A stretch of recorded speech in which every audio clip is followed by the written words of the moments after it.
Hey guys, it's Merrick coming to you not live, pre-recorded from my coronavirus bunker. So right now I kind of gathered up all of my Metroid Amiibos, which is actually all of the ones that they made.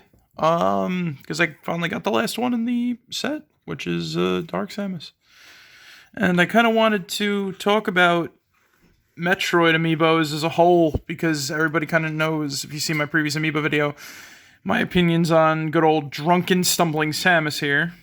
Really, why this pose? Why this pose? Also, I'm at my workstation, as you can tell. Just moved my computer around. Anyway, so I kind of got them all in order here from when they first sort of showed up / appeared, whatever, when they were made, blah, blah, blah. Ridley being last, obviously. And, Ridley being last before Dark Samus, obviously. And, it's just a variance of quality here. You went from pure and utter garbage to really beautiful stylistic. And it kind of got me thinking about the future of Metroid and Smash Brothers. And honestly, it kind of saddens me that these might be the only other sort of Metroid merch that we might get aside from t-shirts and various other things. Just like these three of characters. I know we had a little Metroid action figure sort of thing that I got on my shelf behind me. But the point is that this is sort of my minor thoughts on Smash Brothers when it comes to Metroid characters. And really, there's only two unique characters, which are just Samus and Ridley. And Dark Samus is just an Echo Fighter who kind of is a bit more floaty when she really could be her own character in its own right. Honestly, considering that Smash Brothers Ultimate really isn't that ultimate of a game, it's just very, very, very meh for this is the most ultimate game ever. But the point is that so we only have three characters from Metroid in the game: Samus, Ridley, and Dark Samus. And Dark Samus is just a sort of more floatier Echo Fighter than Samus with some of the same moves. With a lot of the same moves. You can't really complain. It's a new character. They were strapped for time or whatever, even though they really should have waited, I think, a little more perfected character, get everybody a unique moveset, but that's besides the point. It's just a personal opinion of mine that was the case. But the thing is that now, with the latest DLC news, we got another Fire Emblem character, which leads to a total of about 8 when she's already in the game. Byleth, and I really don't care anymore. That's the whole thing. So we got another set of DLC coming out, and I really don't know what the hell we're going to be getting in that. And I just have to say, something? Metroid could use more representation than just 3 characters. I'm going to remove the Metroid out of the way, too, because he kind of goes with what I'm talking about. I just wanted to show it off, because really nice Metroid. Once again, great character design as an amiibo. Anyway, what I'm going for here is that where are characters like Rundus? Where's Silux?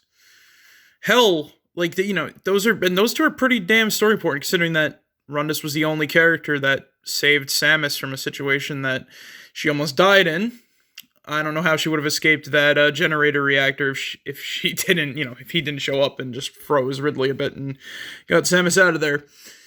But seriously though, if you don't want to use Rundus or, even though he's a story important character, or Silux, you could have, maybe Candon, Weevil, Trace, Spire, Noxus, or hell, even Gandreda and Gore, if you really want to.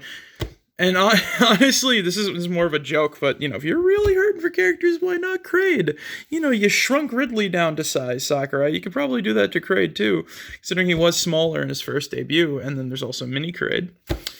But the point I'm getting at is that, Metroid has a ton of characters they could choose for maybe a 4th representation, or hell, even more.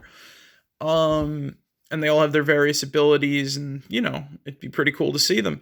Hell, I could really argue that if they really wanted to be, they wanted to do another, sort of Mook as a fighter, like good old, Piranha Plant, why not have one of the, not even the Omega Pirate, but what are those guys? The ones that have the power, the weapons that Samus has in Prime.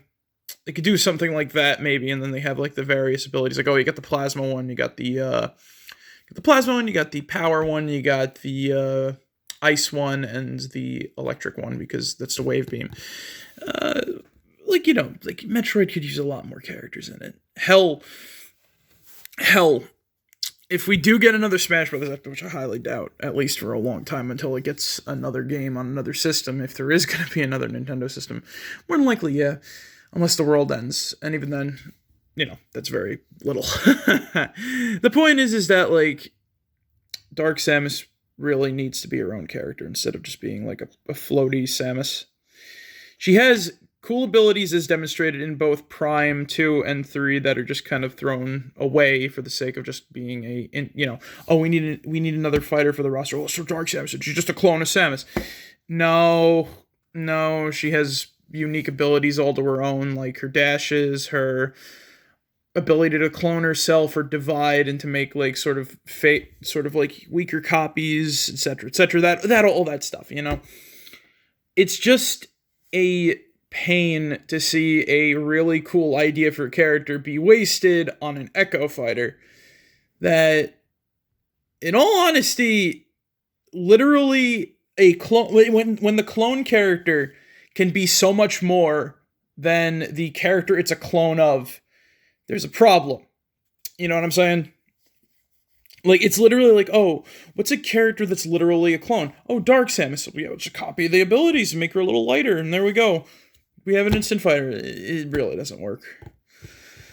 It doesn't work for a lot of reasons. Hell, they could have made her final smash maybe a Leviathan seed impacting or whatever. All I can say is at least we didn't get Dark Zero Suit Samus. Now, how would that actually look like? Would they do the Metroid Prime 2 Dark Samus for that?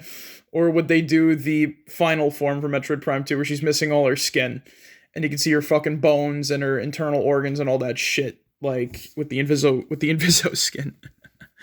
I really don't know how this would all play out. The point is that we need some more Metroid representation, and these 3 amiibos being our only sort of, it's not even like the amiibos, but it's just like, as the fighters, it's like when I think about it, when it comes to Metroid, just in general, it's very unrepresentative in anything, despite a lot of the games being really good. And, it's just a sort of fan base thing. Anyway, guys, so, you know what, fucking declaration, put Rundus in Smash, please. Nintendo, if you listen to any fan, please put Rundus in Smash. Rundus, whatever, however you want to say his name, Rundus. Look, that'd be a cool type of character, too. The fucking ice powers and everything like that. That'd be pretty fucking sweet. Oh, that would be cool. You could freeze shit, and then I think his final smash would be either the ice glide. No, that would probably get him out of the trouble. Alright, yeah, I'm rambling now. But point is that, like, Nintendo, please put a new Smash Bros. Character in that's Metroid representation. Preferably Rundus, because he's a cool guy who actually did some cool shit in the story. Or Silux or someone else, because they have more story-important character things. Anyway, guys, that's about it. Merrick, out. I'll see you guys tonight, as of this recording, for some more Fallout 3 streams. See you later.